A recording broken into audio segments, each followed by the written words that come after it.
Right, folks, I'm going to try and do this video. Not an easy one to do because, well, I'm using a laptop now because my computer went a bit potty yesterday and stopped working. So, a bit annoying, but there you go. Well, yesterday was a tough day, to say the least, yesterday. But it gave me some new understanding because I challenged God on a lot of stuff. I wasn't very friendly with God yesterday. So there you go. Didn't do well with that one. No, I didn't do well at all. But there you go. It is what it is.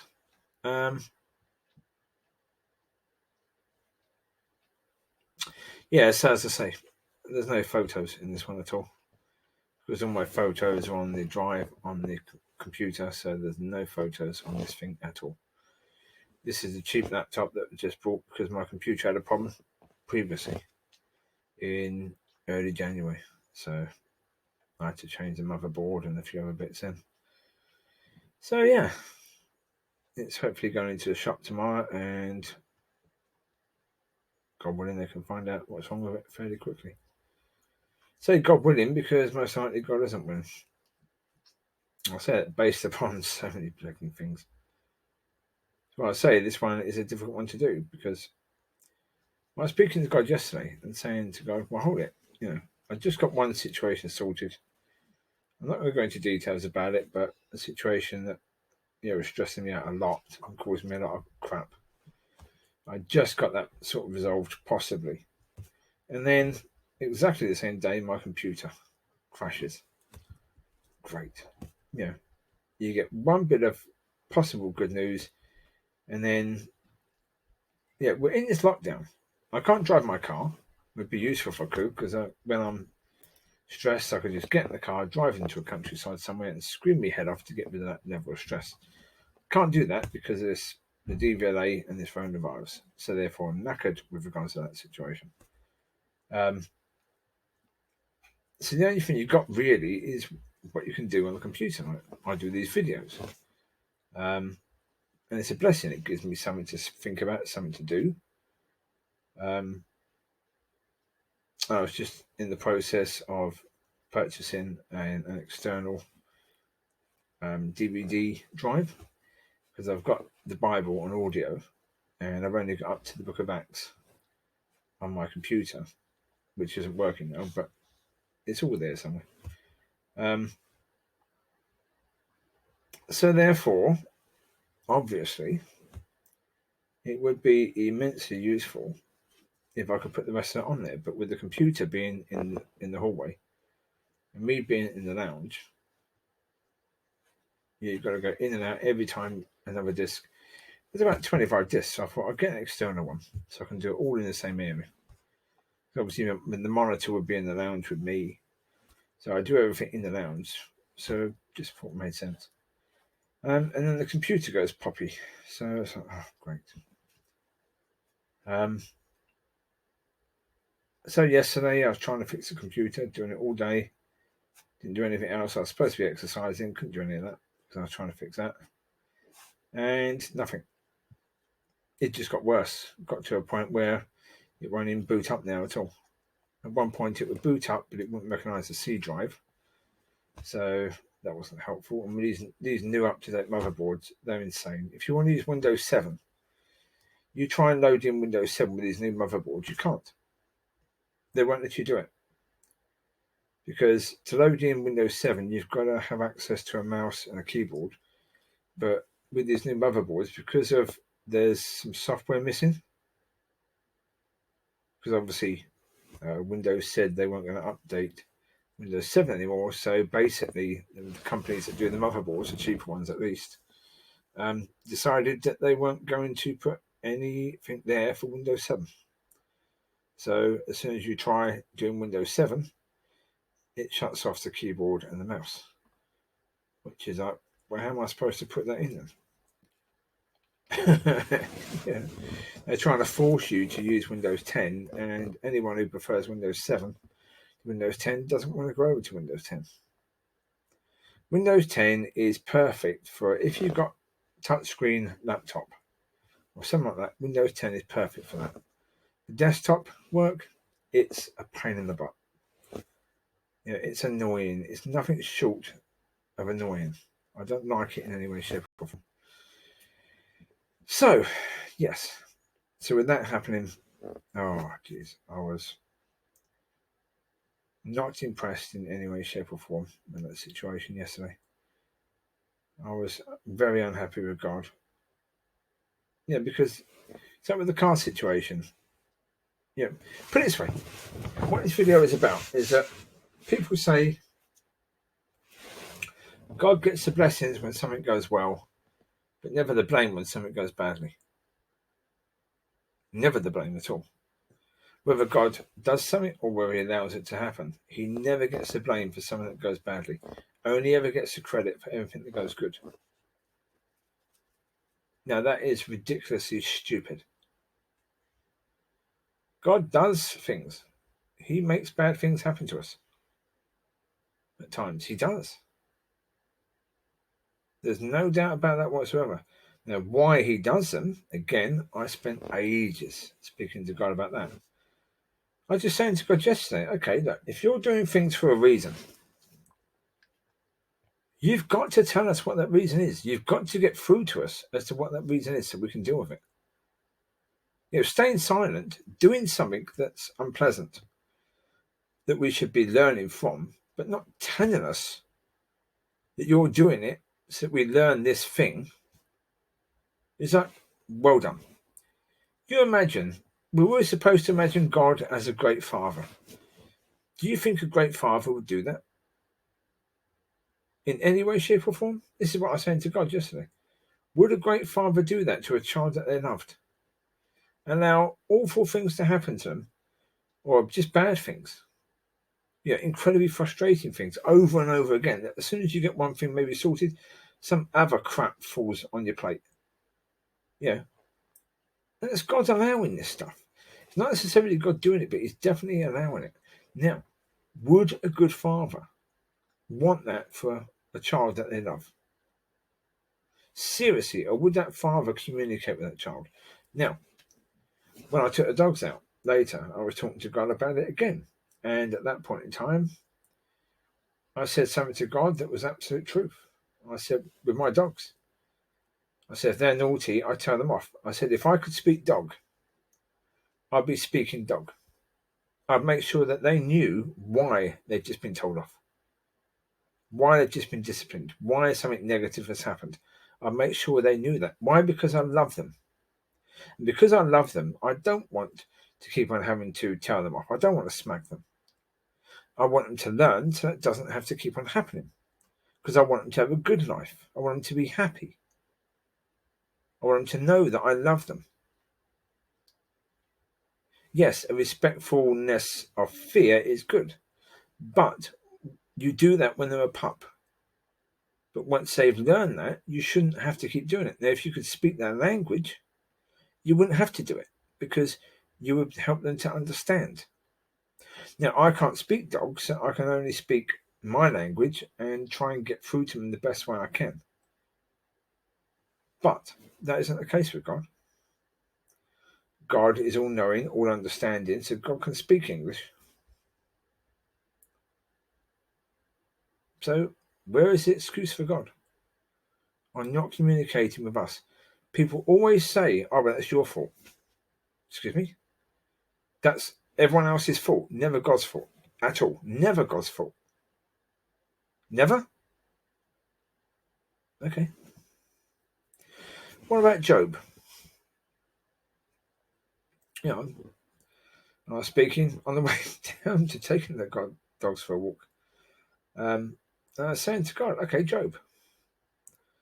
I said, if you had an incredibly wealthy man who had the ability to bless in any way possible, and he was having a conversation with an incredibly nasty man who also was incredibly wealthy and had the ability to curse and to destroy people. And they had a wager. And the God sort of character, human, said, do whatever you want to this person. he will still love me. He will still be loyal to me. Right?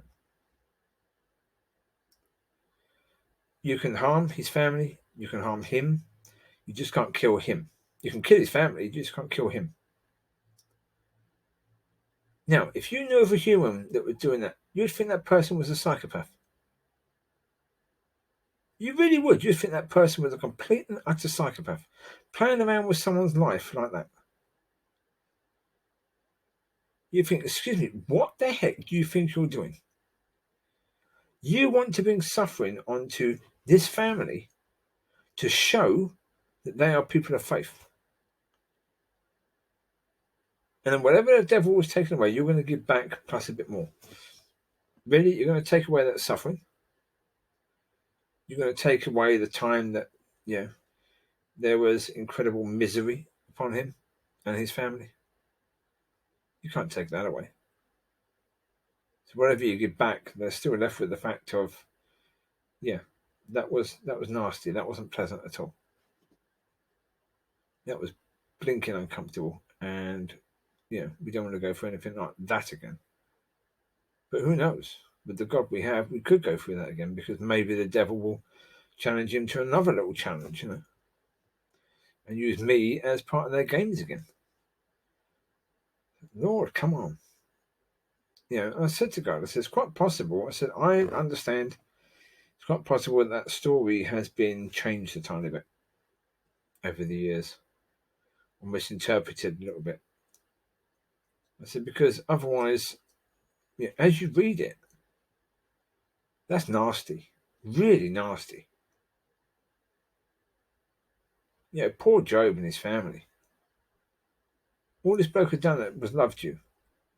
I mean, you could have got some normal person and made a bet about whether that person would turn to you or whether that person would turn to the devil.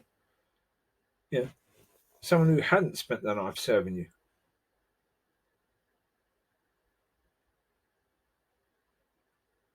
And that's the thing, folks. We have to understand that it's not quite as the church has been putting it recently, or maybe forever. I don't know. If you're going to attribute all the blessings to God, if you're going to say He's accountable for that, then you've also got to accept that He may be accountable for a lot of the bad stuff that happens. Like this virus. God has allowed it. Did God want it? He certainly allowed it. He could have stopped it, but He allowed it. To hurt all these people. I mean, ridiculous. And it is horrendous, truly horrendous. The amount of people that have died from this thing is terrible. Have I got it here? 1 second. So, get on, dozy thing, right? So you might be able to see the numbers here. That's what I say. I looked here. Look at the UK. You got here, and I worked it out. I looked it up on a calculator with the UK. For the past, I don't know if you can go back to the videos I did a while back, but I did a video a while back saying, the numbers have improved slightly on the total recovered for the UK. Now 344. Well, that was about 4 days ago, when the numbers now are 344. Total recovered. So in 4 days, there's been a lot more people dying, no more people recovering. And as I say, nobody is talking about that. Now, that to me is completely and utterly insane. Now, I just had to bring that up because you got here. UK here, total cases there. You take away the active cases, you take away the people who are dead, you're left with 344, which is the total recovered. Now, look down all the other nations. They've got a lot more recovered. I mean, they've not done too well. Netherlands, 250 recovered.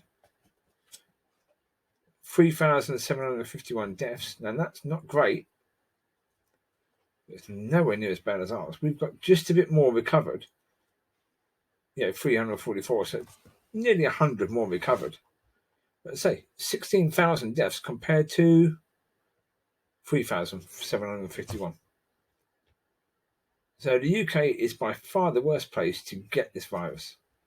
Although, again, we don't know China. Yeah. Is it likely China's total deaths were 4,632? I think not. I think that is probably been massaged a bit. I think Russia as well. I think Russia have probably been massaged their numbers. 405 deaths total. Very unlikely. And as I said before, though, with these two nations, these are nations, if they tell you to stay indoors, then you'll probably stay indoors because of the fact that you don't want to die by being shot in the head for disobeying the government. So, yeah. So you would probably stay on lockdown. So they may be true because of that. I just don't think they are. Germany as well comes across as a bit odd. Look at the location of Germany. Again, that number just doesn't make sense. They've got a massively high recovery rate compared to their rate of deaths. Yeah, they've got 146,000 people, hardly any deaths. And I think that is something, again, people should be discussing. Why is that the case? The media isn't discussing why Germany's number of deaths is so low and the recovery is so high, because compared to any other nation, that is incredible. It looks unbelievable. I mean, you just write in 344 to one below, but it says not applicable. As I said the other day, the UK has had not applicable for 3 days because of the fact the number is so bad, they're saying that people don't even ask. It ain't worth it. It's not worth asking at all. Yeah, it's just a terrible situation, to say the least. All right, well, there you go. That's that. That's the situation as it is. But yeah, with regards to the situation of God allowing stuff or doing stuff, yeah, we have to understand that that is the case. But we have to understand that some things God is allowing or doing for a reason. But again, that then leads another problem: is that if He never tells us what the reason is, what the bloody hell is the point? And it's going through that, unless it's to make us suffer. Yeah, if nothing comes through to help us to understand why we're going through it, it's not even this point of, the prophecy recently where, apparently God said He's going to give those who've been getting in the way of the church another year, to get out of the way or get themselves sorted. Now, I'm fully aware of the fact that quite likely in a year's time there'll be a number of prophecies to say, well, God's given these people another year of grace. And a year later, God's given these people another year of grace. And it'd be the same every year. Just play the same track. I wouldn't be surprised if that's the case, if that happens that way. Because hasn't that been happening for the past 20 years? For at least 20 years. Yeah. People have been expecting things to change, things to improve, things to move forwards, for the church to grow, for the church to become a functional church. And it hasn't. And all the while there are people prophesying, it'll be next year, it'll be next year, it'll be next year, it'll be next year. Our things are moving forward. The problem is things aren't moving forward.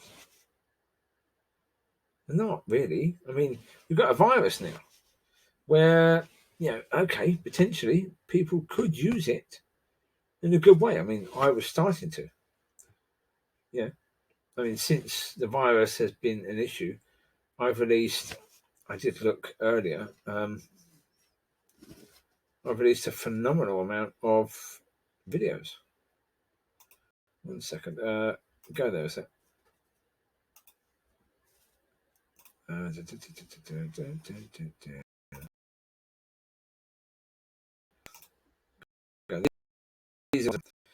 These recordings I've done pretty much since. Let's get out of that.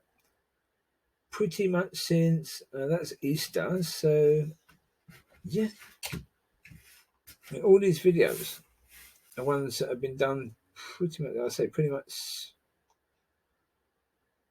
January. Yeah, when we started to hear about this virus and we were coming into the point of lockdown. Yeah, at least 60% of these videos have been done during the point of lockdown. And that's a lot. And that was a good thing. I'm starting off in some form of ministry, maybe.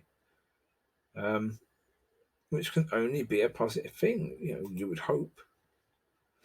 But then computer gets, crashy. Oh dear. I've normally been able to sort computers out. It's just that with these new motherboards, they're a pain in the butt. They really are. And older motherboards, they weren't a problem. You could get in there, you could take out the hardware, you could do other stuff. But these new ones, if you don't have the right gloves on or the right thing, and you've got this anti-static wristband or whatever, a tiny bit of static could blow the whole flipping thing. Jesus, make your stuff, so it works, so it lasts. Like the motherboard I've got in my machine, it is incredibly stupid. The maker of it, I mean, Asus, I think it's Asus. I mean, how incompetent can you be, as they are? They've made it where you've got 2 PCI Express slots, but you've also got 2 M.2 slots. M.2 is the new drives. It's the ones that look a tiny card and like a little chip card. That chip goes into something and that works like a SSD drive. You get them from all different sizes. I've got one that's 2 terabytes and I've got a couple of 500 gig ones. But it's got 2 slots for that. But on the motherboard guidance, it actually says if you put your graphics card on one of the express lanes, it actually disables one of the M.2 drives. So it doesn't work. Why would you design a motherboard that does that? Why would you have 2 PCI Express lanes and say, well, actually, if that was being used, it would knacker that M.2 drive slot? Well, fix it before you sell it. Don't sell it when it does that. What's the benefit of that? There isn't any benefit of that at all. I tried to speak to the company, and all they could say is, "Well, that's right. It works." That's not clever, really, is it? So, I don't think it's motherboard. I don't think it's a motherboard issue. What's wrong with it now? I don't know what the issue is. BIOS, but maybe they've got a way of fixing it that I haven't. My understanding of doing that is that you take the battery out for a certain amount of time, and that will do it. But that's not doing it. I think there's probably something else you've got to do. But I don't know. So there you go. Well, as I say, with the God situation and the negative things, yeah.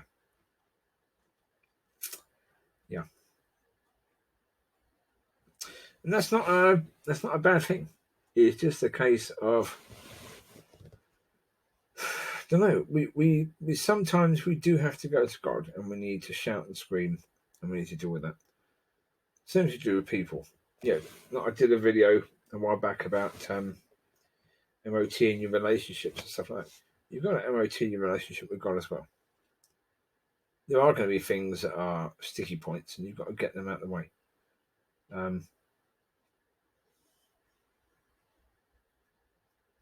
Had that issue been left, had I not have had that time yesterday speaking to God and really having a go at God about all this stuff, it would have been a case where that would have festered. And I probably wouldn't have lasted as a Christian because of the fact that, when you know that, put it this way, we are in a situation where we get judged by God on anything we do. And that's cool. That's the way it is, yeah. We get judged based upon his judgment. But in his judgment, it's okay for him to do things or allow things to happen for a reason, and yet not actually bother to let us know what the reason is. Or not, put it this way, not to make sure that we know what the reason is. Now, God can speak to you through dreams. He can speak to you through the Bible. He can speak to you through a song. He can speak to you through something like the word for today, that sort of thing. He can speak to you through a friend.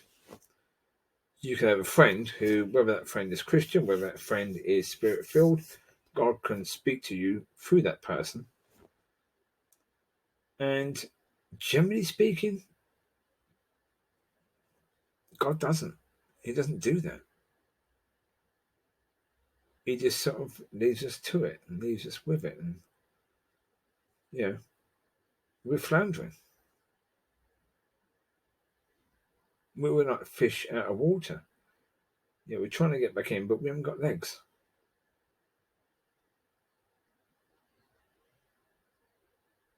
And that's how it seems sometimes, is it? Come on, Lord. We've got to do our bit, yes. But come on. You're all knowing, all seeing, all understanding, so you understand where we are. You understand why we are where we are. You understand what's needed to get us from A to B, then to C, then to D. Now, therefore, are you going to help us to do that, or are you going to leave us floundering? Now, I hope it's a case where God's going to help us to do that. But according to the evidence I've seen so far, that's not likely. Well, if you look at the evidence of what's happened over the past 20 years, I think it's very unlikely. Look at all that rubbish in the 1970s and times like that, and 1980s. We had those TV evangelists conning people out of everything they had. Where was God helping those people? Guiding those people? Don't give them all your money. It's stupid. Don't do that.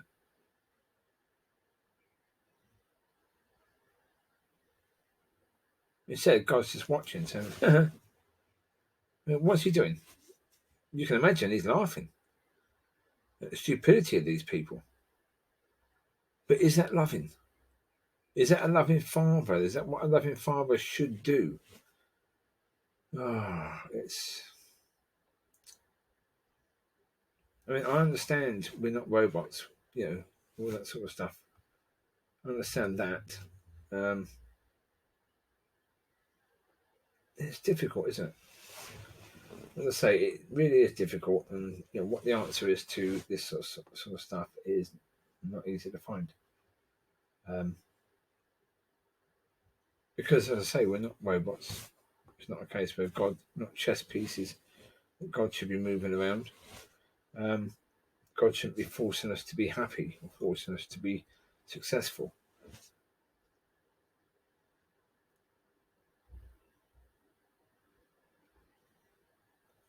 I don't know. But it's like when I was walking down to take the dogs for a walk, a lot happens just in a walk. I was saying to the Lord, I said, look, that footprints picture, it's a lie. I said, it certainly feels like a lie. So the reason why somebody made that picture is because of the fact that people really, truly do believe. When they only see two sets of footprints, it means that you're gone.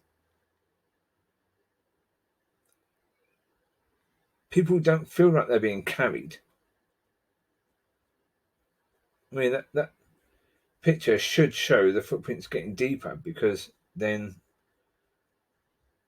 it's not because we're getting carried, but because our weight has got a lot heavier. It's more like we're carrying you. Because you're not by our side anymore.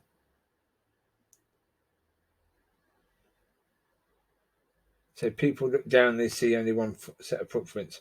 If they're being carried, they're going to know they're being carried.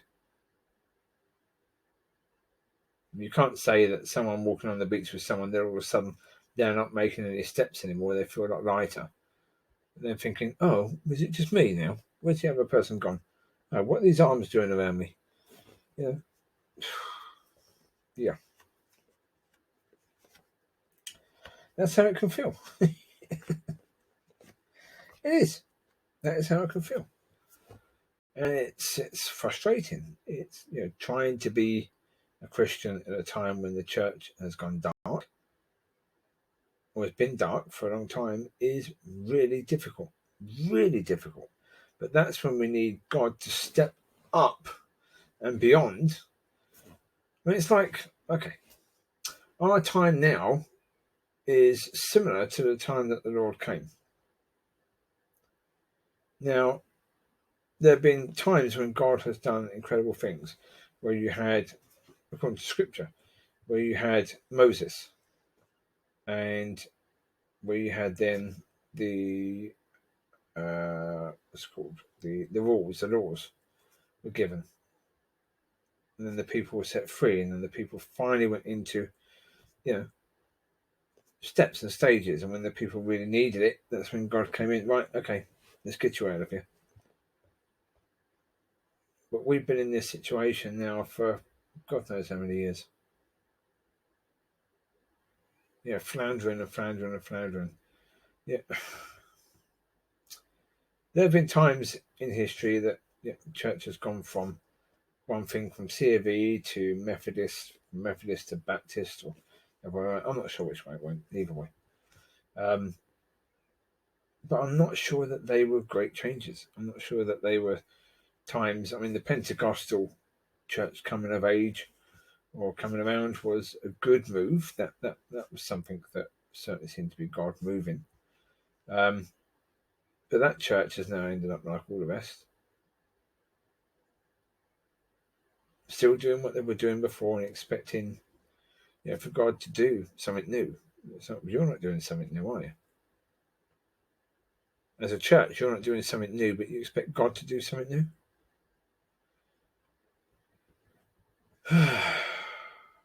But we need God to do something new. That's the point. We're in this situation, we need God to realise that, we're not doing brilliantly. If we were doing brilliantly as Christians, we would be in a fantastic relationship with God. He could just sit back in heaven, not really making an effort whatsoever, because we would be coming to Him. The problem is we're struggling to do that. So if we're struggling to do that, He needs to get out of His chair and be a little bit more, I'm coming to you. Not quite in the way He did before, where He came down as a baby. We don't need that sort of level, but there's a big difference between, not really noticing God at all and God being there as a baby. There's a massive gap where we can meet somewhere in the middle. I think that's where we need to be at the moment. We need to find somewhere in the middle, and God needs to meet us there.